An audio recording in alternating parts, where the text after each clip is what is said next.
نوجوان کچھ یہ مسئلہ پوچھتے ہیں کہ یہ ڈاکٹر ذاکر نائک کو سننا کیسا ہے؟ ہمارے علماء اہل سنت کے نزدیک ڈاکٹر ذاکر نائک کو سننا بالکل جائز نہیں، کیونکہ ڈاکٹر ذاکر نائک ہمیں اس کی ذات سے کوئی اختلاف نہیں، ہمیں اس کی بات سے اختلاف ہے۔ اس نے یہ بات کی ہے، آج بھی سوشل میڈیا پر ویڈیو موجود ہیں اس کی۔ آخرت میں ان کو اجازت دیں گے، محمد صلی اللہ علیہ وسلم آخرت میں۔ آج کی تاریخ میں ہم محمد صلی اللہ علیہ وسلم سے بھی نہیں مانگ سکتے۔ باقی لوگ کو تو چھوڑو، سنت اور باقی بابا لوگ کو چھوڑو، محمد صلی اللہ علیہ وسلم کو بھی ماننا ہمارے لیے حرام ہے۔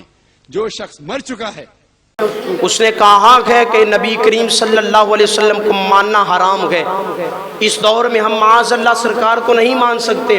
اگلے مہینے میں اس کی پاکستان میں آمد ہے، ہمیں ان کے آنے جانے سے کوئی اختلاف نہیں، نہ ان کی ذات سے اختلاف ہے، ان کی بات سے اختلاف ہے۔ جو شخص سرکار کا ادب نہیں کر سکتا، جو شخص میرے آقا کی تعظیم و توقیر نہیں کر سکتا، یہ دل برداشت نہیں کرتا کہ اسے سنا جائے۔